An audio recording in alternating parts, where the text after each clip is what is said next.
வணக்கம். இன்றைய மெய்ப்பொருள் காண்பதறிவில் அச்சு ஊடகங்களில் வந்திருக்கும் முக்கிய செய்திகளின் பின்புலத்தை ஆய்வோம். இன்று ஆசிரியர் தினம். அதாவது இன்று சர்வப்பள்ளி ராதாகிருஷ்ணன் என்ற தமிழ்நாட்டில் இருந்து இந்தியாவினுடைய குடியரசுத் தலைவராக சென்ற தமிழ்நாடு திருத்தணியில் பிறந்து அவருடைய பிறந்த நாளை ஆசிரியர் தினமாக அறிவிச்சாங்க. அந்த ஆசிரியர் தினம் அவருடைய பிறந்த நாளை கொண்டாடணும்னு மாணவர்கள் கேட்டாங்களாம். அப்ப அவரு சொன்னாரா, என்னுடைய பிறந்த நாள் நீங்க கொண்டாடுறதா இருந்தா அது ஆசிரியர் தினமா கொண்டாடுனீங்க அப்படின்னா சந்தோஷமா இருக்கும் அப்படின்னு அவரு சொன்னதுனால ஆசிரியர் தினமாக 1962 இருந்து கொண்டாடப்படுகிறது. ஆசிரியர்களுக்கு ஆளுநர், முதல்வர் வாழ்த்து, தலைவர்கள் வாழ்த்து, திமுக தலைவர் கலைஞர் உட்பட ஞானதேசிகன், பாமக ராமதாஸ், தமிழிசை சவுந்தரராஜன், தமிழக பாஜக, தேமுதிக தலைவர் விஜயகாந்த் எல்லோரும் வாழ்த்து கொடுத்திருக்காங்க. ஒருத்தர் பாக்கி இல்லாம எல்லோருமே ஆசிரியர் தின வாழ்த்துக்களை தெரிவித்திருக்கிறாங்க. பாஜக தலைவரும் வாழ்த்து சொல்லியிருக்காங்க, தமிழிசை சவுந்தரராஜன் உட்பட. இந்த ஆசிரியர் தினத்தை தலைப்பாகையும் கைப்பிரமும் ஒரு ஆசிரியரின் அடையாளமாய் காணப்பட்டது ஒரு காலம். அது ஒரு காலம். அந்த காலத்துல தலைப்பாகை போட்டுத்தான் நமது ராதாகிருஷ்ணன், சர்வப்பள்ளி ராதாகிருஷ்ணன் பிரபலமாக முன்வைக்கப்பட்டார் என்று வரும்பொழுது அப்படி தலைப்பாகை, அப்படி கைப்பிரம்பு, இப்படித்தான் கார்ட்டூன் கேலி சித்திரத்துல கூட ஆசிரியரை போடுவாங்க. ஆசிரியர் பள்ளிக்கூட மாணவர்களை ஒரு கருப்பு கோட்டுங்க, ஜாக்கெட் மாரி ஒரு கருப்பு கோட்டு போட்டுக்குவாங்க. என்ன ஒரு தலைப்பாகை, என்ன இதுதான் வக்கீலுக்கும். ஆனா ஒரு கையில ஒரு குச்சி வச்சிருந்தா ஆசிரியர். இப்படியாக ஒரு படம் இருந்தது. ஆனால் இப்ப இந்த காலத்துல என்னாச்சு, ஆசிரியர்கள் கையில இருக்கிற பிரம்பு காணா போயிடுச்சு. அவங்க இப்ப கணினி வழியாக இல்ல கல்விகள் கற்றுக் கொடுக்கிறார்கள். பெரும்பாலான தனியார் பள்ளிகள்ல தான் நம்ம சொல்லணும். இன்னும் அரசு பள்ளிகளில இதே கையில பிரம்போட தான் ஆசிரியர்களை காண முடிகிறது. நேற்று கூட சென்ற ஒரு பள்ளியிலும் அப்படித்தான் இருந்தது. எப்படி? அதாவது ஆசிரியர்களை மாணவர்கள் ஆசிரியரை பார்த்து பயப்படுற ஒரு நிலைமை தான் இருக்கிறதே தவிர, ஆனால் இந்த மாணவர்களுடைய எண்ணிக்கை அதிகமாக இருக்கிறதுனால ஆசிரியர்களும் வேறு வழி இல்லாமல் கையில் பிரம்பெடுக்க வேண்டிய வேலை இருக்கிறது. ஒரு ஆசிரியர் சராசரி 30 மாணவர்கள் அப்படின்னு ஒரு கணக்கு சொல்லி இருக்கிறாங்க. ஆனா இப்ப பள்ளிக்கூடத்துல பாத்தீங்க அப்படின்னா 60, 70, ஒரு செக்ஷனுக்கு 60, 70 மாணவர்கள் கூட இருக்கிற அளவுக்கு இருக்கும் பொழுது 2 மடங்காக மாணவர்களை கவனிக்க வேண்டிய அந்த பழு ஆசிரியர்களுக்கு இருக்கிற போது வேற வழி இல்லாம கையில பிரம்பெடுக்க வேண்டிய வேலை வருகிறது. ஆனால் இப்பொழுது குழந்தை உரிமை, மனித உரிமை என்கின்ற ஆங்கிள் கையில பிரம்பெடுத்து அடிச்சாங்க அப்படின்னா உடனே பெற்றோர்களும் அதுக்கு எதிராக குரல் கொடுக்கக்கூடிய ஒரு சூழ்நிலையும் இப்ப நம்ம பாக்குறோம். இன்னைக்கு சூழ்நிலை அப்படின்னா நம்ம மோடி இன்றைக்கு ஆசிரியர் தினத்திற்கு ஒரு உரை நிகழ்த்துறாரா? ஆமா, இன்னைக்கு உரை நிகழ்த்துறாரு. அந்த உரையில முன்கூட்டியே அவர் சொல்லி இருக்கக்கூடிய செய்தி என்னன்னா, இத வெறும் வேலையா பாக்காதீங்க ஐயா, இத நீங்க தர்மமா பாருங்க, வாழ்வியல் முறையா பாருங்க அப்படிங்கிறாரு. கற்பித்தல் என்பது வேலை அல்ல, வாழ்வியல் முறை அப்படின்னு சொல்லி யார்கிட்ட பேசுறாருன்னா, தேசிய விருது பெறுறாங்க இல்லையா, இன்னைக்கு தேசிய விருது பெறுகின்ற அந்த ஆசிரியர்களோடு நேற்று ஒரு கலந்துரையாடல் பண்ணும் பொழுது அவர் சொல்றாரு, இது ஒரு கற்பித்தல் ஜஸ்ட் ஒரு வேலை இல்ல, இது வாழ்வியல் முறை. கற்பித்தல் என்பது ஆசிரியர்கள் மட்டுமல்ல, ஒவ்வொருவரும் வாழ்க்கையில் கற்பித்துக் கொண்டுதான் இருக்கிறோம். ஏதாவது ஒரு வகையில் ஒவ்வொருவரும் ஆசிரியர் வேலையை செஞ்சுட்டு தான் இருக்கிறோம். வாழ்வியல் நம்முடைய வாழ்க்கையில ஆசிரியர் பணியை தொடர்ந்து செய்து கொண்டுதான் இருக்கிறோம். அது பெற்றோர்களாக இருந்தாலும் சரி, மற்றவர்களாக இருந்தாலும் சரி, ஆசிரியர் பணி என்பது எல்லோருக்குமே உரிய பணி அப்படிங்கிற மாதிரியான ஒரு தொனியிலும் அவர் பேசியிருக்கிறார். அவர் அப்படி சொல்றாரு. ஆனால் இன்றைக்கு அவருடைய உரை இருக்குல்ல, இந்தியில் உரை கொடுப்பார், அதற்கு பேர் குரு உற்சவ் சொன்ன ஐயோ ஐயோ என்று இங்கிருந்து குரல் எழுப்பி, இல்லீங்கோ இல்லீங்கோ இது ஆசிரியர் தினம் தாங்கோ, இதுல கட்டுரை மட்டும்தாங்கோ குரு உற்சவ் என்ற தலைப்புல வரும் என்று விளக்கம் சொன்னார்களே. அதற்கு பிறகு அந்த குரு உற்சவும் அந்த ஆசிரியர் தினமும் ஒரே நேரம் இணையாக நடக்கும் என்பதாக ஒரு செய்தி ஒரேட்ல வந்தா, இல்லீங்க Tamil Nadu CBSE schools eager to hear prime minister, பிரதமரை கேட்பதற்காக, ஒரு உரையை கேட்பதற்காக காத்து கிடக்கிறாகோ, ஏங்கி கிடக்கிறாகோ தமிழ்நாட்டில் உள்ள அந்த சிபிஎஸ்இ பாடத்திட்டத்தில் உள்ள பள்ளிகள் என்று இந்த ஈக்காடு தாங்கலில் இருந்து வரும் ஆங்கில ஏடு போட்டால், இன்று மாலை 3 மணியிலிருந்து 4:45 மணி வரை மோடி அவர்கள் மாணவர்களுக்கு அளிக்கின்ற அந்த செய்தியை கேட்பதற்காக மத்திய அரசினுடைய அந்த பாடத்திட்டத்தை ஃபாலோ பண்ற சிபிஎஸ்இ பள்ளிக்கூடவங்க வந்து ஏங்கி நிக்குது அப்படின்னு நீங்க சொல்றீங்க. அப்படி சொன்னா கிடையாது. என்ன அண்ணாசாலை தமிழ் கைவிரிப்பு மோடி பேச்சை இன்று பள்ளிகளில் ஒளிபரப்ப கல்வித்துறை கைவிரிப்பு வழக்கம் போல் ஆசிரியரை கொண்டாட முடிவு என்று இவங்க போடுறாங்க. ஆமா, ஏன்னா ஏற்கனவே கல்வித்துறை அதிகாரி என்ன சொல்லிட்டாரு அப்படின்னா வழக்கம் போல ஆசிரியர் தினம் தான் இங்க கொண்டாடப்படும், இந்த குரு விழா இதெல்லாம் ஒன்னும் இல்ல அப்படிங்கிற மாதிரி அவர் ஏற்கனவே ஒரு சர்க்குலர் அனுப்புனதுனால பள்ளிகள் அந்தந்த பள்ளிகள் முடிவு செய்து கொள்ளலாம், நீங்கள் பிரதமர் உரையை கேட்க வேண்டுமா வேண்டாமா அப்படிங்கிற அந்தந்த பள்ளிகள் முடிவு செய்து கொள்ளலாம் அப்படின்னு சொன்னதுனால இன்னைக்கு பாத்தீங்கன்னா சென்னையில ஒரு சில பள்ளிகள் வந்து அரை நேரம் தாங்க பள்ளிக்கூடம் வச்சிருக்காங்க. ஓஹோ, மத்தியானம் மோடி பேசுறாங்க அப்படின்னு சொல்லி மத்தியானமே லீவ் விட்டுறாங்க போல இருக்கு, நீங்க வீட்டுல போய் கேட்டுக்கோங்க அப்படின்னு. அப்ப பள்ளிக்கூடத்துல கேட்க முடியாது, வீட்டுல போய் கேளுங்கன்னா அவங்க மாத்தி சினிமா பாட்டை கேட்டுட்டு இருப்பாங்களா அது தெரியல. ஆனா Tamil Nadu students suffer complacency factor.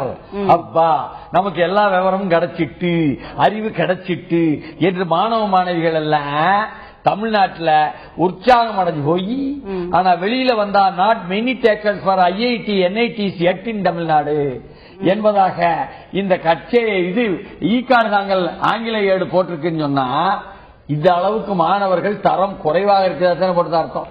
அதாவது இன்னைக்கு மாணவர்களுடைய தரம் குறைவாக இருப்பதற்கு யார் காரணம் அப்படின்னு பார்க்க ஒரு சின்ன இன்சிடென்ட் தான் எனக்கு ஞாபகம் வருது. ஒரு பள்ளிக்கு நான் ஒரு பிரச்சனைக்காக சென்றிருக்கும் பொழுது அங்க இருக்கிற தலைமை ஆசிரியர் சொன்னாங்க, ஒரு பள்ளி மாணவன் வந்து பரீட்சைக்கு லேட்டா வரான். லேட்டா வரும்போது நான் திருப்பி அனுப்புறேன் அவனை, இல்ல நீ லேட்டா வந்திருக்கா என்னால பரீட்சை எழுத முடியாது அப்படின்னு. சாதாரண மிட் டர்ம் எக்ஸாம் தான் எழுத முடியாது அப்படின்னு. உடனே பெற்றோர்களை கூட்டிக் கொண்டு வருவா. பெற்றோர்கள் வந்து கேட்கறாங்க, இல்லங்க இது வந்து சரியில்லை, லேட்டா வந்ததுனால நான் பரீட்சை எழுத வைக்க முடியாது அப்படின்னு பெற்றோர்களை சொல்லி அனுப்புறாங்க. பெற்றோர்கள் உடனே என்ன பண்றாங்க, அங்க பக்கத்துல இருக்க பெரும் தலைவர்கள் ஒரு 4-5 பேரை கூட்டிட்டு வர்றாங்க ரெக்கமெண்டேஷனுக்கு. அப்ப இந்த தலைமை ஆசிரியர் சொன்னாராம், நீங்க உங்க மாணவன் வந்து சரியான நல்லொழுக்கத்தோடு படிக்க வேணும்னு நீங்க நினைக்கிறீங்களா, இல்ல என்னதான் நீங்க நினைக்கிறீங்க, இப்ப நீங்க என்ன பிரஷரைஸ் பண்ணி இவனை பரீட்சைக்கு நான் உட்கார வச்சேன்னா அவன் மனசுல என்ன கருத்து தோன்றும் அப்படின்னா, எப்படியாவது இப்படி உருட்டி மிரட்டி நம்ம வந்து காரியத்தை சாதித்துக் கொள்ளலாம் என்ற ஒரு பாடத்தை தான் அவன் கற்றுக்கொள்வான், நல்ல ஒழுக்கத்தை கத்துக்க மாட்டான் அப்படின்னு நான் சொன்னேன்னு அந்த தலைமை ஆசிரியர் சொன்னாரு.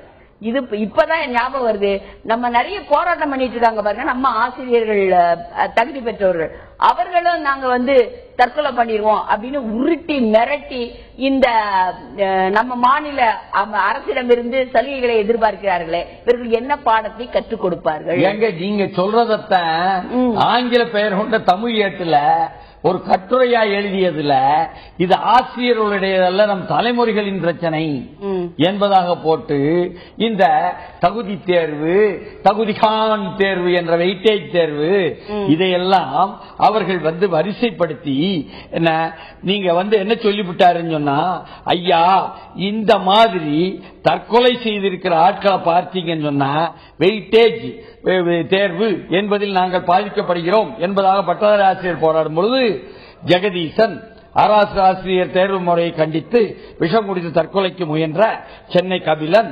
ராதாநல்லூர் சந்தோஷ்குமார், வீரகநல்லூர் செல்லத்துறை, திருவிடைமருதூர் கார்த்திக் இவெல்லாம் எதற்காக உதாரணமா இருக்காங்க? நாளைக்கு இவர்கள் எல்லாம் ஆசிரியர்களானால் இவர்களிடம் படிக்கும் பிள்ளைகளுக்கு எதை சொல்லிக் கொடுப்பார்கள்? ஒரு காரியத்தை சாதிக்க எந்த எல்லை வரை சென்று மிரட்ட கற்றுக் கொடுப்பார்கள்? அந்த பிள்ளைகள் வாழ்க்கையும் போராட்டங்களையும் என்ன மாதிரியான மதிப்பீடுகளோடு பார்ப்பார்கள்? கவனிக்க வேண்டிய விஷயம் என்னவென்றால், இப்படிப்பட்டவர்கள் எல்லாம் வடிகட்ட நம்முடைய ஆசிரியர் தேர்வு முறையில் சல்லடை இல்லை. இங்குள்ள ஒரே சல்லடை மதிப்பெண் மதிப்பெண் மதிப்பெண் என்பதாக கொண்டு எழுதுறாரு. ஆசிரியர் தேர்வுமுறையில மட்டுமல்ல மதிப்பெண், மாணவர்கள் தேர்வுமுறையிலேயும் மதிப்பெண் மதிப்பெண் மதிப்பெண் தான் நிக்குது. மாணவர்கள் மற்ற பிரச்சனை, ஒரு வாழ்க்கை பிரச்சனையை வாழ்க்கையை எப்படி சமாளிப்பார்கள், அந்த வாழ்க்கையில ஒரு கிரைசிஸ் வந்துச்சுன்னா எப்படி அவர்களால அதை ஹேண்டில் பண்ண முடியுங்கிற மாதிரியான எந்த விதமான இதுவும் இல்லாம மதிப்பெண் மதிப்பெண் மதிப்பெண் என்பதையே மையப்படுத்தி நம்முடைய தேர்வு திட்டங்களும் இருக்கிறது. மக்கப்பண்ண மதிப்பெண், மக்கப்பண்ணா மதிப்பெண், மனப்பாடம் படித்தால் மதிப்பெண், அதுவா? ஆனா அதெல்லாம் தப்புன்னு சொல்லிட்டு தொழில்சார் அறிவை நீ தகுதியா ஏன் வைக்கலன்னு உள்ளுகிறார். சரி, இப்படி கேட்பதில் கூட அந்த வெயிட்டேஜ் சொல்லக்கூடியது அரசு கல்வித்துறை செஞ்சதாக இவர் எழுதியிருக்காரு. அது கல்வித்துறை செய்யலையாம அதாவது உச்ச நீதிமன்றத்தினுடைய வழிகாட்டுதலால கல்வித்துறை அந்த மாதிரி செய்ய வேண்டிய ஒரு நிர்பந்தம் ஏற்பட்டது. எப்படியோ மதிப்பெண்களை மட்டுமே நம்புவது, வேலைகளை மட்டுமே எதிர்பார்ப்பது, வேலைகள் நேற்றே நாம் ஆசிரியர்களை பற்றி குறிப்பிட்டதுனால வேலையை செய்யணும் சிறப்பா என்ற எண்ணத்தை இல்லாம காசு, பணம், துட்டு, மணி மணி என்று சிந்திக்கக்கூடிய போக்கு அவர்கள் மத்தியிலும் ஊறி கிடப்பது சமுதாயத்தை நல்வழிப்படுத்துமா அல்லது வழிகாட்டுமா, தலைமை ஏற்க ஆசிரியர்களுக்கு உதவுமா என்ற கேள்விகளை நாம கேட்க வேண்டியிருக்கு. ஆனால் இந்த சிக்கல்ல ஆசிரியர்கள் முன்மாதிரியாக தன்னுடைய பணியை ஒரு தொண்டாக நினைத்து செய்கின்ற எத்தனையோ ஆசிரியர்களும் இருக்கிறார்கள். அந்த நல்லாசிரியர்களையும் பாராட்ட வேண்டிய ஒரு இன்னொரு தலப்பா போட்டவரை பற்றி இன்னைக்கு பிறந்த நாளுங்க. அதாவது கப்பலோட்டிய தமிழன் வ.உ. சிதம்பரம் நாள் 143வது பிறந்த நாள் அப்படின்னு சொல்லி இன்னைக்கு காலையில அந்த துறைமுகம் வளாகம் ராஜாஜி சாலையில கொண்டு போய் மாலையை போடுங்கன்னு சொல்லிட்டாங்க அரசாங்கத்தில இருந்து. ஆனால் கப்பலோட்டிய தமிழன் வ.உ.சியை நாம் எண்ணி பார்த்தோம் என்றால் பொழுதெல்லாம் எங்கள் செல்வம் கொள்ளை போவதோ என்று வ.உ.சியை பற்றி இடதுசாரிகள் ஒரு கட்டுரையை போட்டாலும் 1907ஆம் ஆண்டில் வ.உ.சி நடத்திய சுதேசி ஸ்டீம் நேவிகேஷன் கம்பெனியைச் சேர்ந்த எஸ் கெய்லி கப்பல் என்று படம் போட்டிருந்தாலும் அவருடைய அந்த செக்கு கோவை சிறையில் வ.உ.சி இழுத்த செக்கு சென்னை கிண்டி காந்தி மண்டபத்தில் மக்களின் பார்வைக்கு வைக்கப்பட்டுள்ளது, போய் பாருங்க ஐயா என்று நாம் கேட்டாலும் உள்ளபடியே திருச்சி சிவா சொல்வதுதான் நமக்கு நினைவுக்கு வருது. ஐயா, காந்தியார் சுதந்திரத்திற்கு போராடினார், செயலுக்கு போனார், அவர் படித்தார், புத்தகங்கள் படித்தார், தன் சுயசரிதை எழுதினார். நேரு, ஜவஹர்லால் நேரு சிறைக்கு போனார் பிரிட்டிஷ் காலத்துல, அவர் சிறையில் போய் படித்தார், எழுதினார். என்ன உள்ளுக்கு இருந்தே எழுதினாரா? ஆனா எங்களுடைய தமிழன் வ.உ. சிதம்பரனார் போராட்டத்திற்காக அல்ல, உனக்கு எதிராக பொருளாதார ரீதியில் வணிகம் செய்வதற்கு கப்பல் விட்டார் என்பதற்காக சிறைக்கு சென்று புத்தகம் படிக்க நேரம் இல்லை, எழுதுவதற்கு நேரம் இல்லை, செக்கிழுக்க வைத்து விட்டாய். இந்த மாபெரும் தியாகம் செய்த தமிழனை டெல்லியில் சிலை வைத்தாயா, பெயர் வைத்தாயா? அங்கே குறைந்தபட்சம் உத்தரப்பிரதேசத்திலும் பஞ்சாபிலும் மத்திய பிரதேசத்திலும் பீகாரிலும் அவர் பெயரில் ஏதாவது நினைவு வைத்தாயா?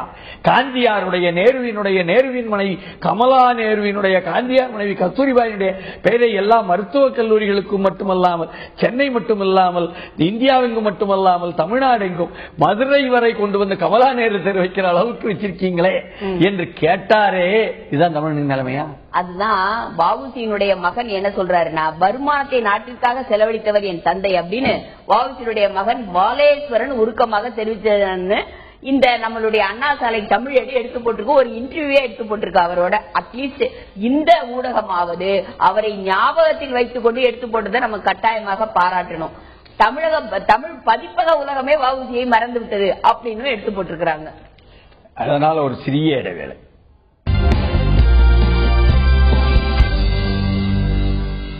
எங்க இன்னொரு தலப்பா பிரச்சனை. அதாவது முதல் தலப்பா ஆசிரியர் தினம், ராதாகிருஷ்ணன் நல்லா இருக்குன்னு சொன்னோம், அது பிரச்சனை இல்ல. ரெண்டாவது தலப்பா வ.உ. சிதம்பரனார் நல்லா இருக்குன்னு சொன்னோம். இந்த தலப்பா பயமா இருக்குன்னு சொல்ல வேண்டியிருக்கு. India now in al Qaeda side போச்சு. இந்தியாவில் அல் கொய்தா கிளை தொடங்கப்பட்டதாக தகவல். மாநிலங்களில் உஷார் நடவடிக்கை, மத்திய அரசு அவசர ஆலோசனை. Alert sounded, Rajnath meets with NSA IB chief. ரொம்ப பயங்கரமான செய்தியா இருக்குது ஐயா.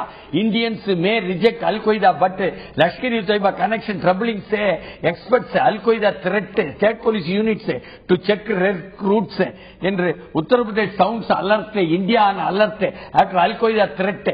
அல் கொய்தா தலைவன் வெளியிட்ட வீடியோவில் கொக்கரிப்பு, இந்தியாவுக்கு எதிராக தனி பயங்கரவாத அமைப்பாம். இந்த தாடி வச்ச தலப்பாங்க நேற்று பூரா தொலைக்காட்சி ஆங்கிலம் தமிழ் எல்லா வெர்னாக்குலர்லயும் எப்படிதான் வரும் போல இருக்கு, எல்லா மொழியிலையும். Decimated Qaeda tries fresh ground in India with new face. நாங்க இந்தியாவுல ஒரு பிரிவை தொடங்கிட்டோமே அப்படின்னு சொல்லிவிட்டாங்க. அதற்காக 2 வருடம் நாங்கள் இங்க ரெக்ரூட் பண்றதுக்காக 2 வருடம் நாங்க அதற்காக வேலை செஞ்சிருக்கோம், திடீர்னு தொடங்கின விஷயம் இல்ல அப்படின்னு சொல்லியிருக்காங்க. இவர் பேர் அம்மான் அல் ஜவாஹிரி. இவர் வீடியோ காட்சியில தோன்றி சொல்லுதாரு அப்படின்னு சொல்லி போட்டா, தாக்குதல் நடத்த இந்தியாவில் புதிய அமைப்பு என்றெல்லாம் அதை போடும் பொழுது ஓல்டு ஸ்பெக்ட்ரஸ் என்ன reawaken 2014 geopolitical outlook has turned decidedly stormy a bit like 1914 என்பதாக உள்ளபடியே இந்த ஆண்டினுடைய புதிய பூகோள அரசியல் தான் இந்த சூழலான்னு ஒரு கட்டுற. நமக்கு என்ன சந்தேகம்னா உண்மையாவே இந்த பயங்கரவாதம் தான் இந்த பயலுக்கு நோயா என்ன, அது இந்தியாவில் எடுபடாதுங்கிறது வேற விஷயம். அல்லது யாராவது உட்கார்ந்துகிட்டு இந்த சூழலுக்கு வந்தால் என்னையா இந்தியா அமெரிக்காவையும் ஐரோப்பாவையும் டிஸ்டன்ஸ் ஆகி தள்ளி வச்சுக்கிட்டு பிரிக்ஸ் நாடுகளுடன் சேர்ந்துக்கிட்டு எஞ்சிக்கீழா மிரட்டினோம் தெரியுமா வச்சுக்கிடுங்க. அதனாலதான் இந்த பத்திரிகை எடுத்து போட்டிருக்கு ISI hand seen behind video announcing the new branch அப்படின்னு எடுத்து போட்டிருக்கு. ISI hand seen behind அப்படின்னா ISIயோட யாருக்கு நெருக்கம் அப்படிங்கிற மாதிரி ஒரு கேள்வி வருது இல்லையா? அதாவது நவாஸ் ஷெரீஃபுக்கு எதிராக ISIயுடன் நெருக்கம் அமெரிக்காவுக்கா என்ற கேள்வி வருதுங்க. ஆமா என்று வந்துச்சுன்னா அதே நேரத்தில் நவாஸ் ஷெரீப் என்ன செய்யறாரு, Sharif seeks to sweeten ties with mangoes to prime minister என்று நவாஸ் ஷெரீப் நம்ம பிரதமரை சந்திச்சதுல இருந்து தொடர்ந்து உள்ள விவரத்தை எல்லாம் எடுத்து சாமியர் சாலை ஆங்கிலேய எடுத்து போட்டு முத பக்கத்திலேயே இந்த வாரம் இந்த செப்டம்பர் 1 தொடங்கி இதுல ஒரு மாம்பழம் எல்லாம் அனுப்பினாரா. ஐயா நல்லா இருப்பியோ, நீங்க நல்லா இருங்க, நாங்க நல்லா இருப்போம், இனிப்பு வாங்கிக்கிடுங்க, மாம்பழம் மாங்கலாம்னு கொடுத்தாராம். சரி, ஏற்கனவே இவரு அவங்க அம்மாவுக்கு சேல் அனுப்பிச்சாரா? அம்மாவுக்கு போர் அனுப்பினாரு, சால் அனுப்பினாரு, சேல் அனுப்பல. இவர் இந்த மாதிரியான விவகாரங்களை எல்லாம் செஞ்சிட்டு இருக்காரு. அங்க அவருக்கு எதிர்ப்பு அதிகமா இருக்குது, பேச்சுவார்த்தையில தீக்கிறோம் அப்படின்னு சொல்லி இருக்கிறாங்க. அவர் மட்டும்தான் நம்ம இந்தியாவுக்கு நெருக்கமா இருக்கிறாரு, ஆனா மற்றவர்கள் நெருக்கமா இல்லங்கிற ஒரு பேச்சுவார்த்தை எல்லாம் இருக்குது. இந்த நேரத்துல நீங்க சொல்ற மாதிரி இப்ப அல்கொய்தா ஒரு வீடியோ ஒண்ணு வெளியிட்டு இருக்குது, அதுல ISIனுடைய கை இருக்கு அப்படின்னு. ISIக்கு நெருக்கமானவர்கள் யாரு அப்படின்னு அந்த மாதிரியான பல்வேறு ஜியோ பொலிட்டிக்கல் நீங்க சொல்றீங்க இல்லையா, இந்த பூகோள அரசியல் யார் யாருக்கு நஷ்டம் ஏற்படுமோ அவர்கள் விழித்தெழுந்து இந்த மாதிரியான செய்திகள் வெளிவருதா அப்படிங்கிற ஒரு கேள்வி வருது. பயங்கரமான கேள்விதான். ஏன்னு கேட்டா நம்ம உலக சூழல் எல்லாம் பார்த்தா இந்த வட்டார சூழலையும் பார்த்தா இந்தியாவுக்கும் பாகிஸ்தானுக்கு மோதல் ஜங்கடி அப்படின்னு மோதல் நடக்கும் பொழுதே இடையில பூந்துக்கிட்டு விளையாடிட்டு இருந்தாங்க. உலகமயமாக்கலை கொண்டாந்தா ஒரு மாபெரும் வாஷிங்டன் என்ற செய்தி எல்லாம் வந்துச்சு, நமக்கு தெரியல. ஆனா அதுக்கு பிறகு அங்க இருக்கக்கூடிய ISI என்ற உளவுத்துறையும் அவங்க மூலமாக கையாளப்படுது என்று ஒரு செய்தி வந்துச்சு, நமக்கு புரியல. நவாஸ் ஷெரீஃபுடன் நல்லுறவு வச்சுக்கிட்டு இங்க மோடி அரசாங்கம் நெருங்கி போகுது என்ற செய்தி ஆகா உள்ள பூந்து பிளவை ஏற்படுத்தி அதில் ஆள முடியாது போல் இருக்க என்று அந்த ஆட்கள் வருத்தப்படுவாங்க. உண்மைதான். இதற்கு முன்னாடி இருக்கும் பொழுது, இதற்கு முன்னாடி பிஜேபி அரசு இருக்கும் பொழுதும் நெருங்கின உறவு இருந்தது அப்படிங்கறதையும் நம்ம மனசில் எடுத்துக்கணும். ஏற்கனவே ஷியாவுக்கும் சன்னிக்கும் மத்தியில் மோதலை ஏற்படுத்தி அதன் மூலம் ISIS ஒன்று ஏற்படுத்தி சன்னி போராளிகள் தான் சொல்லி அதனால சவுதி அரேபியா பாத்தீங்களா அமெரிக்காவில் இருந்து வேறுபட்டு சன்னிக்கு உற்சாகப்படுத்துவதுன்னு இங்க உள்ள சன்னி எல்லாம் வாஹாபி ஆளுகள்லாம் தௌஹீத் ஆளுகள்லாம் முதற்கட்ட மகிழ்ச்சியான பிறகு அவங்களுக்கு செய்தி அடிப்படையில் ஐயா ஷியா சன்னிக்கு மோதலை ஏற்படுத்துவது, ஷியாக்கு நேரடியா அமெரிக்காவும் சன்னிக்கு நேரடியா சவுதி அரேபியாவும் அமெரிக்காவும் சேர்ந்துக்கிட்டு இஸ்ரேலுக்கு ஆதரவா பாலஸ்தீனுக்கு எதிராக இருக்கு ஐயா என்று சொன்ன பிறகு ஆஹா ISI அமெரிக்கா இங்கே உருவாக்கலாம் என்று இங்க உள்ள தௌஹீத் எல்லாம் வஹாபி எல்லாம் அதிர்ச்சியாய் போய் நின்னாவளே. அது மாதிரி பிளவுபடுத்தி விளையாடுவது என்பதுல இன்னமே இந்த இந்தியாவை மிரட்டணும்னா இந்தியாவிலேயே பிரிவு ஆரம்பிச்சிட வேண்டியதாயா என்று ஆரம்பிச்சிடறாங்களா. பழைய சிமி பழைய இந்தியன் முஜாஹிதீன் எல்லாம் பயன்படுத்தி செய்தாக என்றெல்லாம் ஒண்ணு வருது. இந்த புதிய அரசு ஆட்சிக்கு வந்த பிறகு நாங்க தான் இந்த லோக்கல் தாதா அப்படிங்கிற மாதிரி பக்கத்துல இருக்க எல்லா நாடுகளோட ஒரு நல்லுறவு ஏற்படுத்துறதுக்கான முயற்சி ஏற்படுது. அது மட்டும் இல்லாம நீங்க ஏற்கனவே எடுத்து சொன்ன மாதிரி பிரிக்ஸ் அமைப்புல அதுல குறிப்பா வங்கி ஒண்ணு ஏற்படுத்தி இந்த மாதிரி நாங்க இனிமே உலக வங்கியையும் IMF-ஐயும் கெஞ்சிட்டு இருக்க மாட்டோம் ஐயா. உலக வங்கியும் IMF-ஐயும் கெஞ்சினதுனாலதான் நாங்க எங்க நாட்டினுடைய 45 டன் தங்கத்தை கொண்டு போய் அடகு வைக்க வேண்டி வந்தது அப்படின்னு உணர்ந்து செயல்பட ஆரம்பிச்சிட்டாங்களோ இவங்களை தட்டி வைக்கணும் அப்படிங்கறதுக்காக இந்த மாதிரியான ஒரு தீவிரவாத செய்ய நடத்த போறாங்களா அப்படிங்கறதும் ஐயா. இந்தியாவில் ஆட்சிக்கு வந்திருக்கிறவர்களுக்கு பிராந்திய மேலாதிக்க வெறி இருந்தாலும் உணர்வு இருந்தாலும் அதை வைத்துக் கொண்டு அமெரிக்காவில் இருந்தும் ஐரோப்பாவில் இருந்தும் தள்ளி நிறுத்திடுவாங்களோ. Distancing from America and Europe, not anti American அப்படி அவங்க எடுத்ததை சில நேரத்தில் ஆன்டி அமெரிக்கனாவும் போயிரும்ல. அமெரிக்கா இஸ்ரேலுடைய நலன்களுக்காக, யூத இனவெறி நலன்களுக்காக சேவை செய்யும் பொழுது பிரிட்டன்காரன் அவனுடைய கேஸ் பிளான்ட் மூலமாக அங்கு வந்து ஹமாஸை எந்திரிக்க விடாம காசா பகுதியில் செய்யும் பொழுது அவர்களே இங்க இருக்கக்கூடிய ஒரு தனியார் எரிவாயு நிறுவனம் கூட ரிலையன்ஸ் சொல்லிவிடாதியா இணைஞ்சுக்கிட்டு இந்திய அரசுக்கு எதிராக வழக்கு போடும் பொழுது அதற்கு ஆதரவா சுஷ்மா ஸ்வராஜ் பேசினாங்க என்ற செய்தி வரும் பொழுது அந்த பாலஸ்தீன பிரச்சனை ஐநாவின் மனித உரிமை கவுன்சில் மோடி சொன்னார்னு சொல்லி போட்டு பிரிக்ஸ்ல கையெழுத்து போட்டு வந்த அதே கை நாட்டோட தெளிவாக அமெரிக்காவுக்கு எதிராக வரலாற்றில் இல்லாத அளவுக்கு இந்தியாவை வாக்களிக்க வச்சுட்டாரு. ஆப்கானிஸ்தான யூரோப்புக்கு எதிராக வாக்களிக்க வச்சுட்டாரு. அதே சமயம் சவுதி அரேபியாவை கூட நாங்க இழுத்து வச்சிருக்கிறோம் இஸ்ரேலுக்கு ஆதரவா என்று அமெரிக்கா நினைக்குமா இல்லையா? அது மட்டும் இல்ல, ஈரானுக்கு நெருங்கி போயிட்டு இருக்கிறாங்களே, அதற்கான எல்லா விஷயம் எக்கனாமிக் பொருளாதார ரீதியான உறவுகளை இன்னும் வலுப்படுத்திக் கொண்டிருக்கிறார்களே. இந்த பிரச்சனையெல்லாம் அவங்களுக்கு சிக்கலா தானே இருக்கும். அந்த காலத்துல ஈரான்ல எரிவாயுவை கொண்டாந்துக்கிட்டு பாகிஸ்தான் வழியா இந்தியா கொண்டாந்துடலாம்னா நாங்க எண்ணெய் வளங்களுக்காக ஈராக்க பிடிப்பதும் ஆப்கானிஸ்தானை பிடிப்பதும் அதற்கு மூலம் எங்களை தான் நீங்க எண்ணெய் வளத்துக்கு கேட்கணும்னு அமெரிக்கா சொல்லிக்கிட்டு இருந்தது, ஐரோப்பா சொல்லிட்டு இருந்தது. எதிராக இவங்க நேரடியா ஈரான் கூட நல்லுறவு வச்சுருவாங்க போல் இருக்கு என்பதாக நட்வர் சிங்க கள்ளட்டு மனுஷங்கரையர தூக்கு என்று சொன்னோம். மன்மோகன் சிங் கேட்டாரே, இந்த மோடி கேட்க மாட்டார் போல் இருக்கு என்று அமெரிக்கா இப்படி இறங்கி விடுதா தெரியல. ஆனா பாகிஸ்தான் தாலிபான் ஸ்பிளிட்ஸ் என்பதாக TDP head Fazlullah is believed to be hiding in Afghanistan என்பதாக அந்த தஹ்ரீக் இ தலிபான் என்று அமெரிக்க எதிர்ப்பு தலிபான் அமெரிக்காவிடம் இருந்த ISI மூலமாக பணம் வாங்கக்கூடிய தலிபான் என்பதாக அங்க பிரியுது போது. அப்ப எல்லாத்திலையுமே அமெரிக்காவுக்கு எதிராக இந்த வட்டாரத்தில் உருவாகுதுன்னா அல்லது அமெரிக்கா இருந்து தள்ளி நிக்கிறதுக்கு உருவாகுதுன்னா சொந்த காலில் நிக்கிறதுக்கு இந்த ஆசியா வட்டாரம் உருவாகுதுன்னா அதை உடைப்பதற்கு பயமுறுத்துறாங்களா நமக்கு தெரியல. ஆனாலும் கூட சவாஹிரி த்ரெட்டன் அஸ்ஸாம், குஜராத், காஷ்மீர் என்பதாக வரக்கூடிய செய்திகளில் clear and present Qaeda danger, rival ISIS pushes Zawahiri to look for new frontiers என்பதாக ISIS அந்த இதுதான் போட்டின சவாகிரியை இறக்கி விட்டிருக்கு என்று சொல்லக்கூடிய இந்த ஏட்டினுடைய செய்தி உண்மையானா இது ஒருவேளை உண்மையாக இருந்தாலோ இல்ல உண்மை இல்லாம இருந்தாலோ நாங்க இதை வந்து அப்படி சாதாரணமா விடுற விஷயம் ISIS பின்னால் இருந்த அமெரிக்காவின் உளவுத்துறை கையாளதாக இங்க உள்ள வாகாபி சகோதரர்கள் சொல்லிக்கிட்டு இருக்காங்க. அப்படி பார்க்கும் பொழுது பயமாத்தான் இருக்கு. அப்படி என்ன பயமாக இருக்கிறதோ இல்லையோ இருந்தாலும் நாங்க அலர்ட்டா இருக்கிறோம் அப்படின்னு சொல்லி ராஜ்நாத் சிங் நேற்றே வந்து இந்த பிரச்சனையை உடனடியாக மோடி அவர்களுக்கு தெரியப்படுத்தி இதுல என்ன செய்ய வேணும் அப்படிங்கிற நடவடிக்கை எடுத்திருக்கிறார்கள். நல்லதுதான் அந்த செய்தி.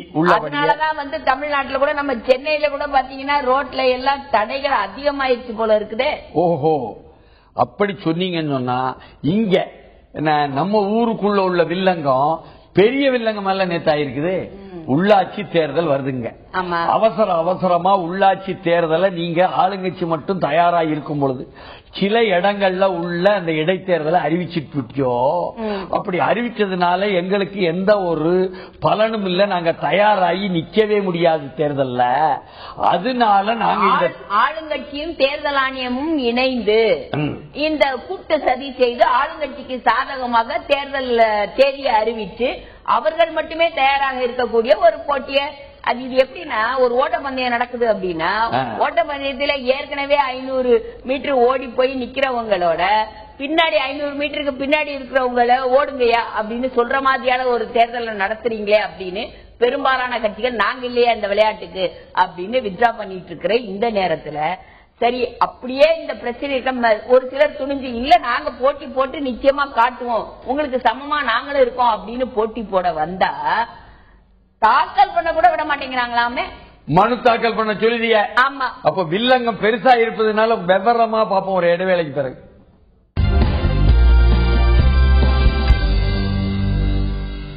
அதாவது இந்த உள்ளாட்சி தேர்தலில் BJP in bypoll fray spurs Jaya to campaign.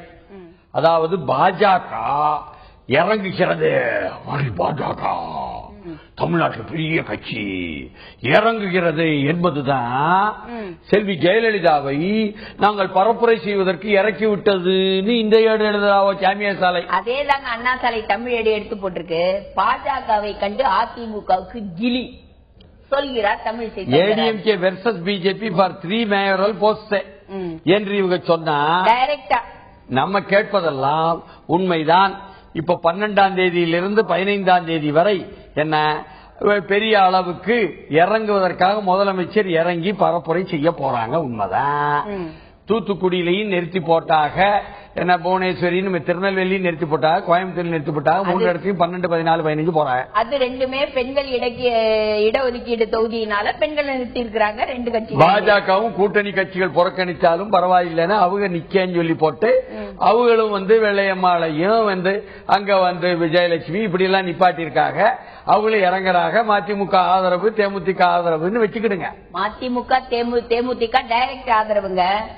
அதிமுகவுக்கு நெருக்கடி கொடுக்கறதுக்காக பாஜகவுக்கு திமுக ஆதரவு, மறைமுக ஆதரவுன்னு எடுத்து போட்டு இந்த பத்திரிகை. அது அண்ணாசாலை தமிழடா. ஆனா கூட்டணி கட்சிகளின் ஆதரவு பாஜகவுக்கு கை கொடுக்குமா, பிரச்சாரத்துக்கு தயாராகும் தலைவர்கள் என்று ஆங்கில பெயர் கொண்ட தமிழேடு போட்டால் உள்ளபடியே நாம் கேட்பதெல்லாம் செல்வி ஜெயலலிதா போவது பாஜகவை கண்டு மிரண்டா என்ற கேள்வியை கேட்டாகணும். ஏன்னா பாஜக என்ற கட்சி எத்தனை இடத்தில் இருக்கிறது என்ற கேள்வி தானே. நீங்க தவறா புரிஞ்சிட்டு இருக்கீங்க. பாஜகங்கிற கட்சி தமிழகத்துல ரொம்ப இடத்துல இல்ல அப்படின்னா கூட, ஒரு 6 விழுக்காடு வாக்குகள் தான் பெற்றார்கள் அப்படின்னா கூட, இன்னைக்கு இந்தியாவுல 300க்கும் மேற்பட்ட இடங்கள்ல அவங்க ஜெயிச்சு அவங்க ஒற்றை கட்சியாக எதிர்கட்சி கூட இல்லாத ஒரு நிலையில் இருக்கும் பொழுது சலோ மோடி கே சாத் என்பது போல. அதுக்காக தான் முழக்கம் என்ன சொல்றாங்க தமிழிசைன்னு கேட்டா, என்ன நாங்கள் நல்லாட்சி மோடி, மோடியின் நல்லாட்சி நகராட்சியிலும் எதிரொலிக்கும் அப்படின்னு முழக்கம் வைப்போம். மோடியினுடையது நல்லாட்சி தானா அப்படிங்கிற கேள்வி வரும். அது வேற விஷயம். அது 100 நாள் விஷயத்திலேயே 100 நாள் வேலை திட்டத்தை நினைச்சுக்கிட்டு இருக்காங்க. 100 நாள் சொன்னா இங்க முழு பலத்துடன் அதிமுக சந்திப்போம். உள்ளாட்சி தேர்தல் பாஜக மேல தலைவர் பேட்டி என்பதாகும். பாஜகவை கண்ட அதிமுக கிளி சொல்கிறார் தமிழிசை என்று அண்ணாசாலை தமிழேடு போடும் பொழுதுதான் நமக்கு ஒரே சிரிப்பா நகைச்சுவையா பாஜக கண்ட அதிமுக கிளியா. ஆனா உண்மையிலே கிளியோ அப்படின்னு ஒரு சந்தேகம் நேற்று புதுக்கோட்டையில நடந்த விஷயம். அது வட்டாரத்தில் உள்ளவர்கள் எப்பொழுதுமே அதிமுக வேண்டிய தலைவி சிந்திப்பது போல கீழே உள்ளவை சிந்திக்கிறது இல்ல. எதை கண்டாலும் பயம், அதை கண்டால் பயம், இதை கண்டால் பயம், மேசை கண்டால் பயம், இருக்கையை கண்டால் பயம், கேமராவை கண்டால் பயம், அதை கண்டால் பயம் என்பதாக தெனாலி படத்தின் வசனம் மாதிரி ஆயிட்டா கீழே. அதனால வந்த வினையா இருக்கும் என்று சொன்னால், புதுக்கோட்டை நகரசபை தேர்தல் தலைவர் தேர்தல் மனு தாக்கல் செய்ய விடாமல் தடுத்திருக்கிறாங்க. புதுக்கோட்டையில் அதிமுகவினர் பயங்கர ரகளை, வேட்பு மனுக்கள் கிழிப்பு, பாஜக கம்யூனிஸ்ட் வேட்பாளர்கள் விரட்டி அடிப்பு, என தேர்தலை ரத்து செய்ய வேண்டும் சொல்லி போட்டு அந்த பாஜக முன்னாள் மாவட்ட தலைவர் பழசெல்வம் கூற்று, நகராட்சி தலைவர் பதவிக்கு யாரையும் மனு தாக்கல் செய்ய விடவில்லை, ஜனநாயக படுகொலை என்று இந்திய கம்யூனிஸ்ட் கட்சி மகேந்திரன் குமுறல் காட்சியிலிருந்து கத்துறாரு. தாக்கல் செய்ய விடாமல் தடுப்பு அப்படின்னு தாப்பாண்டியனும் கண்டனம் தெரிவிச்சிருக்காரு. தேசிய மக்கள் கட்சி ஒருங்கிணைப்பாளர் திருச்சியில் பரபரப்பு புகார், புதுக்கோட்டை இடைத்தேர்தல் போட்டியிடக்கூடாது அமைச்சர் விஜயபாஸ்கர் மிரட்டல்.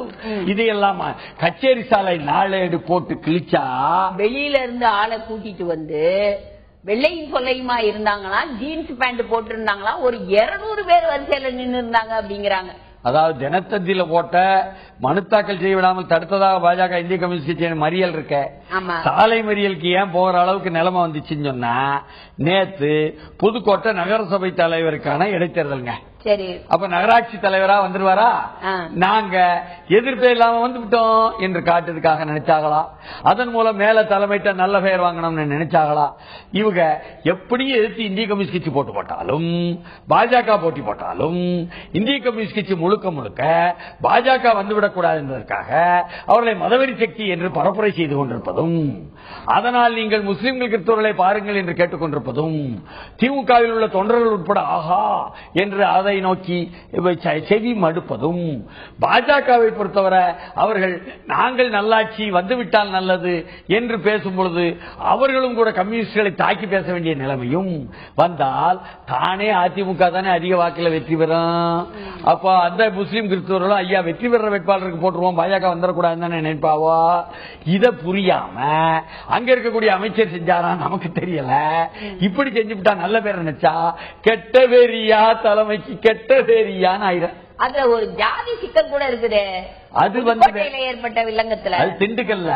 இப்போ புதுக்கோட்டையில வந்திருக்கக்கூடியதுல வெளியில வந்து மேலராஜ வீதியில அமர்ந்து சாலை மறியல் பண்ண பாஜகவும் அதே மாதிரி வேட்புமனு பண்ண விடாம வரிசையில நின்னுக்கிட்டு நிறைய வரிசைக்கு வாங்கன்னு சொல்லி தள்ளி போட்டா அதுலதான் தெளிவா தேர்தல் போது வாக்காளர்களை தடுத்து நிறுத்தும் நிகழ்ச்சியை தான் பார்த்திருக்கேன். வேட்புமனு தாக்கல் செய்தியை தடுப்பது இப்பதான் பாக்கேன்ட்டு. அப்போ கெட்டிக்காரரா ராஜமலைக்காரர் எம்எல்ஏ அதையே செஞ்சு விட்டாரா? அராஜகம் சட்ட ஒழுங்கு கெடுதல் சொல்வதற்கு இடம் கொடுக்காரா? திமுக நிக்காமையே புறக்கணிச்சுட்ட எங்க மேல பழி இல்லைன்னு சொல்லிக்கிட்டு பாஜக மூலமும் இந்திய கம்யூனிஸ்ட் கட்சி மூலமும் எப்படியோ அதிமுக நெருக்கம்னு சொல்லப்படுறவங்க மூலமே அதிமுக ஆட்சிக்கு கெட்ட பேர் வாங்கி கொடுக்கிற அளவுக்கு அமைச்சர் செஞ்சு விட்டாரா? நமக்கு தெரியல. ஆனா திண்டுக்கல்ல பாருங்க, திண்டுக்கல் மாவட்டம் நிலக்கோட்டை ஒன்றியம் 16வது வார்டு சித்தர்கள் நத்தம் அப்படின்னு ஒரு ஊரு, எஸ்மேட்டுப்பட்டின்னு ஒரு ஊரு. இந்த எஸ்மேட்டுப்பட்டி வில்லங்கன்னாங்க, பெரிய வில்லங்கம். அங்க வந்து தாக்கல் செய்திருக்க வந்தாங்களா பாசக வேண்டிய இளைஞரணி என்ன துணைத் தலைவர் சாத்தாவு கட்சி நிர்வாகிகளும் சேர்ந்து மனு தாக்கல் வர மோட்டார் பைக்கில் வந்தாங்களா 2 பசங்க. கொளுத்து எடுத்து விட்டாங்களா தெரியல, எப்படியோ மிரட்டி போட்டாங்க என்று அவர் வெளியே வந்து சொல்றாரு. நமக்கு விளங்க மாட்டேங்கு என்னையா சாத்தாவு இப்படி அப்படின்னு அங்க விசாரிச்சா நீங்க சொன்ன சாதி வந்துருச்சா? ஒரே ஊருக்காரங்க ஐயா, அவங்க ஊருக்குள்ள இவர் சிறுபான்மை செட்டியார் ஐயா, அந்த சமூகமானதுனாலதான் மிரட்டி விட்டாங்க ஐயா. அப்ப எதிர்த்து நிப்பாட்டுறதுல நிலக்கோட்டை வட்டாரத்தை பொறுத்தவரை தேவேந்திரன் நிப்பாட்டினா மிரட்டுவாங்களா? மிரட்ட மாட்டாங்க. அதனால காவல்துறை நடவடிக்கை எடுன்னு கேட்டா இல்லீங்கோ இத்தனையும் யாரு செஞ்சாங்கன்னா நெருக்கமானவங்க இப்ப மக்களவைக்கு தேர்ந்தெடுக்கப்பட்டவர் உதயமானகுமார் அப்படின்னு அவங்க சொன்னா நாம நம்பல அப்படி எல்லாம் செய்ய மாட்டாருன்னு சொல்லுதோம்.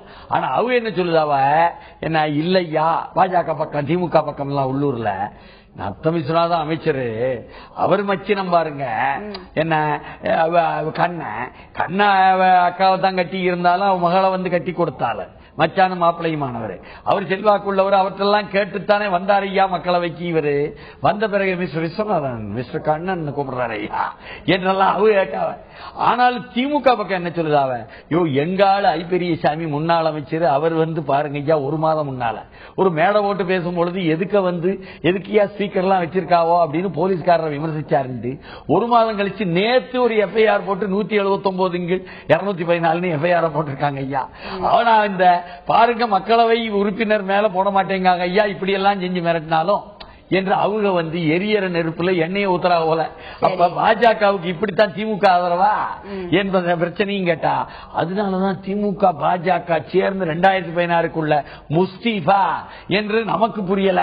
இது ஒரு பக்கம் நடந்துட்டு இருந்தாலும் இன்னொரு பக்கம் உள்ளாட்சி வார்டு உறுப்பினர் பதவிகளுக்கு காங்கிரஸ் போட்டியிடும் ஞானதேசிகன் அறிவிச்சாரு.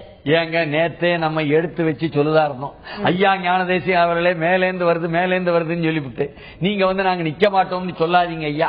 இப்ப திமுக ஓட்டு உங்க பக்கம் வரும், காங்கிரசுக்கு கீழே உள்ளாட்சியில பொறுத்தவரை கீழெல்லாம் ஓட்டு இருக்கு ஐயா.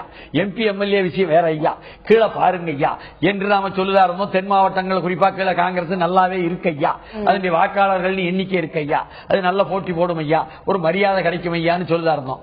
அவர் மதுரையில போய் ஒரு திருமண வீட்டில் இப்படியே சொல்லிவிட்டாரு. அவரு சரியாவே சொல்லிவிட்டாரு. பேரூராட்சியிலையும் ஊராட்சியிலையும் நிப்போம். ஊராட்சியில எப்படி நிப்பாரு? அதுதானே அங்க வந்து காங்கிரஸ் ஆதரவு பெற்றவர்களா நிப்பாங்க போல இருக்குது. அங்கதான் கட்சி சின்ன இல்லையே, ஊராட்சி இல்ல. அதுதான் இல்லங்கமே. ஆனாலும் பேரூராட்சியில் நிற்போம், பேரூராட்சி தலைவருக்கு நிற்போம், ஊராட்சி தலைவர்களுக்கு நிற்போம். இத்தனை பேர் செவிச்சோம் சொல்லி போட்டு சொல்லுவோம் என்பதாக செல்வாக்குள்ள இடத்துல செவிச்சுக்குங்கோ என்பதாக. ஆனாலும் பாருங்க ஊராட்சிகள்ல கட்சி சின்னம் இல்ல அப்படின்னா கூட கட்சி ஆதரவு பெற்றவர்கள் எந்தெந்த ஊராட்சியில நல்ல வருமானம் இருக்குதோ அந்த ஊராட்சிகள்ல எல்லாம் கட்சி ஆதரவு பெற்றவர்கள் தானே நின்று ஜெயிக்கிறாங்க. ஆனாலும் கூட இப்படி உள்ளாட்சி தேர்தல் நடந்துட்டு இருந்தா அங்க வந்து நாங்க ஒரு உள்ளாட்சி திருப்பூர் மாவட்டத்துக்குள்ள உடுமலைப்பேட்டைக்குள்ள எங்க உள்ளாட்சின்னா என்னது யாரையாவது பிடிச்சிட்டு விசாரிச்சுட்டு வர்றோம்னு காவல்துறை நிலையத்துக்குள்ள கூட்டு போயிட்டா உள்ளாட்சி அந்த உள்ளாட்சியினுடைய கள்ளாட்சி என்ன உயர் நீதிமன்றம் வர வந்தத ஒரு இடைவேளைக்கு பிறகு.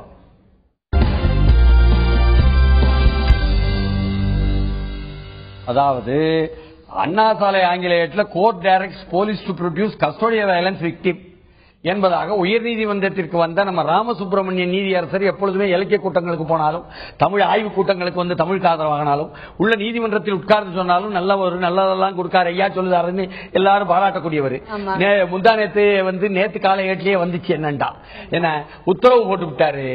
யோ நீங்க என்னையா திருப்பூர் மாவட்டத்துல அந்த உடுமலைப்பேட்டையில அங்க வேலை பார்த்துக்கிட்டு இருக்க ஒரு ஹோட்டல் லலிதா ஹோட்டல்ல அங்க பண்ணிக்கிட்டு இருந்த அந்த பெண்மணிய அவங்க வீட்டுல உள்ளவங்க தங்கி இருக்கிற தங்கி இருந்த வீட்டுல இருக்கிற அந்த அம்மையார் கொலை செய்யப்பட்டதுனால அவங்களை அழைத்து சென்று காவல்துறை எப்படி வன்முறையாக நடந்து கொண்டது, கொடுமைப்படுத்தியது, பாலியல் வன்முறையும் செய்தது அப்படின்னு சொன்னா பாலியல் வன்முறை என்பது சித்திரவதையின் மூலம் என்ன என்பதாக பெரிய அளவுக்குள்ள ஆபத்தான செய்திகளை செய்தது என்பதாக அவங்க மகள் வந்து ராஜகுமாரி அங்கிருந்து மேலூர்ல இருந்து அவங்க கொடுத்து உயர்நீதிமன்றத்திற்கு வர்றதுக்கு முன்னால அங்க கொடுத்ததுல அங்க ஒரு பெண்ணு மாஜிஸ்ட்ரேட் தீபாவா அவங்க மூலம் விசாரணை போட்டு விசாரணை அறிக்கையும் சேர்ந்து வந்து அதுல எல்லா இடமும் அடிபட்டு இருக்க அந்த அம்மாவுக்கு உண்மைதான் என்று டாக்டர்கள் சொல்லிவிட்டாவோன்னு மருத்துவ ரிப்போர்ட்டையும் கொடுத்து அத்தனையும் வந்ததுனால இன்னைக்கு காலையில கொண்டாடலாம் பாதிக்கப்பட்டவங்களை இங்க கொண்டாந்து கோர்ட்ல 8வது கோர்ட்ல ராமசுப்ரமணிய கோர்ட்ல 11 மணிக்கு மேல வருதான்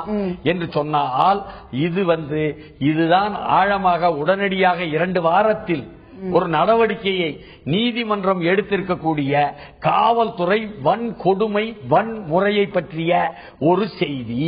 அதாவது இந்த வன்கொடுமை வன்முறை இந்த செய்திகள் தொடர்ந்து வந்துகிட்டு இருந்தாலும் இதுல எந்த குறையுமே இல்லாம நிறைவாகவே நடந்து கொண்டே இருக்குன்னு ரொம்ப வருத்தமா இருக்கு. இப்ப பாருங்க, இது வந்து காவல்துறை வந்து காவல் நிலையத்தில் நடந்த ஒரு விஷயத்த முதல்ல ஒரு பெண் அதிகாரி மேலதாங்க சொல்லுதாவ, அவங்கதான் எடுத்து பேசுறாவ, நீங்க ஏன் பேசுறிய என்ன அந்த அம்மாட்ட தொலைபேசியில கேட்டாவண்டு. அதுக்கு பிறகு ஆண் அதிகாரி அங்க உள்ளவர் உடுமலைப்பேட்டையிலையும் சொல்லுதாவ. அதனால இதுல எல்லாம் காவல்துறையில வித்தியாசம் கிடையாது போல் இருக்கு, எல்லாருமே ஒரே மாதிரிதான் இருக்கிறாங்க அப்படின்னு இந்த ஒரு செய்தியை சொன்னா உத்தரப்பிரதேசத்துல வந்திருக்க செய்தி ரொம்ப கொடுமையா இருக்குங்க. கோர்ட் சேம்பரிலே ரகசிய வாக்குமூலம் வாங்குவதாக கூறி சிறுமியை கற்பழித்த மேஜிஸ்ட்ரேட். காவல்துறை அப்படி இருக்குன்னா நீதித்துறை இப்படி. நல்ல மேஜிஸ்ட்ரேட் உடுமலைப்பேட்டையில சொன்னா கெட்ட மேஜிஸ்ட்ரேட் உத்தரப்பிரதேசத்தை சொல்ல வேண்டியிருக்கும். அதிகார பதவிக்கு வந்துட்டா இப்படித்தான் சிந்திப்பாங்களான்னு நம்ம கேட்டா என்ன, இந்த வில்லங்கம் இன்னைக்கு நீதிமன்றத்துல ஒரு முடிவுக்கு வரும்னு வைங்க. அது வந்துச்சுன்னா இது முடிவுக்கே வராது போல் இருக்க. நம்ம பொன் ராதாகிருஷ்ணன் என்ற மத்திய அமைச்சராக மாறி இருக்கக்கூடிய கன்னியாகுமரி மாவட்டத்தினுடைய மக்களவை உறுப்பினர், தேர்ந்தெடுக்கப்பட்ட பாஜக உறுப்பினர் இருக்காங்க, மத்திய அமைச்சர் கூட. அதான் அவருக்கு வாக்களித்த மக்கள் எல்லாம் யாருன்னா அங்க உள்ள பெரும்பான்மையான மக்கள். இன்னமும் சொல்ல போனா நாடார் சமூகம் என்று சொல்லாம இருக்க முடியாது, 70 விழுக்காடு மக்கள் அப்படி சமூகம். அவங்க திருவிதாங்கூர் சமஸ்தானத்தினால் பாதிக்கப்பட்டவர்கள், அப்பொழுதே தீயவர்கள் என்பதாக ஓரங்கட்டப்பட்டவர்கள், நீ கும்பிடக்கூடாது என்று கோயிலுக்குள் வரவிடக்கூடாது தடுக்கப்பட்டவர்கள்.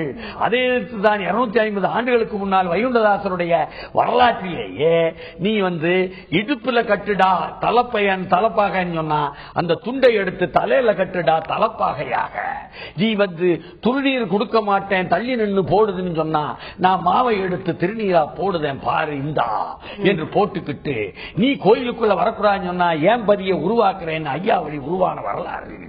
இந்த வரலாறு படைத்தவர்கள் வாக்களித்தார்களே பொன்னாச்சியவர்களே, அந்த தமிழர்கள் அங்க நெய்யாற்றங்கரையில் இருந்து தண்ணீர் வரலன்னு போராடிய தமிழர்கள், இவர்களெல்லாம் எதிராக நீங்க கேரளா கூட சேர்த்து போடணும் கன்னியாகுமரி எங்கேல.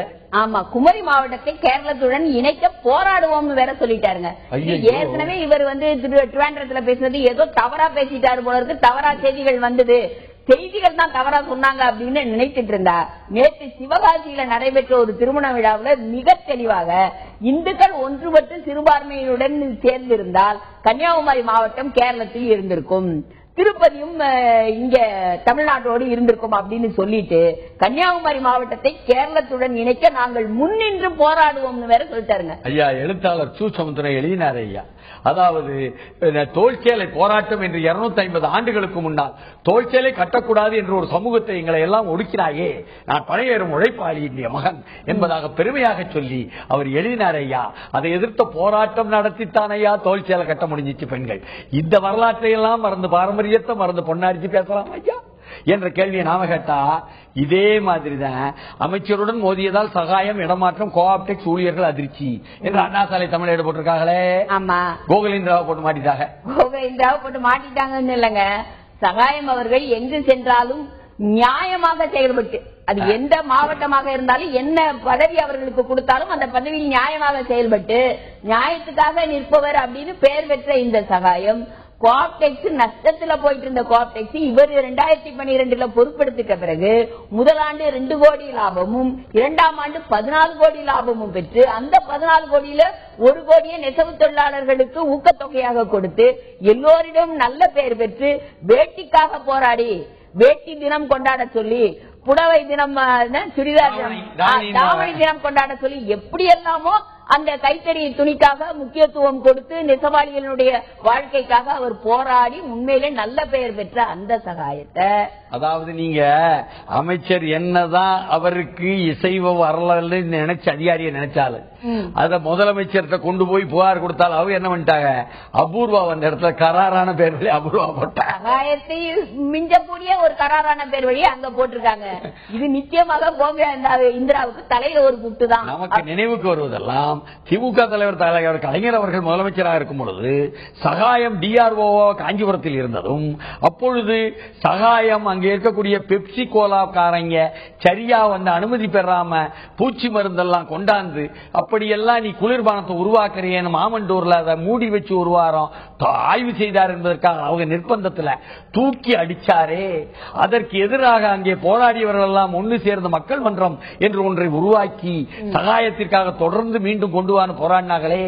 அப்பொழுது தலைவர் கலைஞருக்கு வேண்டிய அந்த வார ஏடை கூட அப்படியே அவரை ஒரு ஃபுட்பால் சாம்பியன் மாதிரி படத்தை போட்டு சகாயம் என்ற பந்தை எத்தினதாக போட்டாங்களே. அந்த அளவுக்கு நியாயம் அங்கிருந்துதான் அவருடைய போராட்ட நியாயம் தொடங்கிச்சே. அதற்கு பிறகுதான் போராடி ரத்தத்தால கையெழுத்து எழுதி அப்பொழுது சீஃப் செக்ரட்டரி ஐஏஎஸ் பதவிகளை பெற இதற்கு ஏற்பாடு செய்தாரே. அந்த சகாயத்தை அப்படி ஊக்குவித்த அந்த போராட்ட களமான மக்கள் மன்றம் ஒரு கம்யூனாக வாழ்வகமாக, அதாவது பொது வாழ்வகம் என்று சொல்லக்கூடிய ஒரு இடமாக இருந்தா அங்குதான் ஐயா செங்கொடியினுடைய 28வது நாள் அன்று போன மாதம் நினைவு நிகழ்ச்சி நடந்தது என்று சொன்னால், அந்த நினைவு தமிழர்கள் மத்தியில் மட்டும் இருக்கும் பொழுது ஒரு கம்யூனிலே ஒரு பொது வாழ்வகத்திலே கூட அவர்கள் வந்து 3 பெண்களுக்கு வழக்கறிஞரா வந்த வண்ணு எல்லாருக்கும் அடிப்படை மக்கள்கிட்ட இருந்து வந்தவர்கள்ட்ட திருமணமும் செய்ய போறாங்களாம் ஞாயிற்றுக்கிழமை காலையில. அந்த அளவுக்கு நல்லதொரு உதாரணங்களை படைக்கிறது சகாயம் நின்று நடந்து போன இடமெல்லாம் என்பதை நாம் சொல்லாம இருக்க.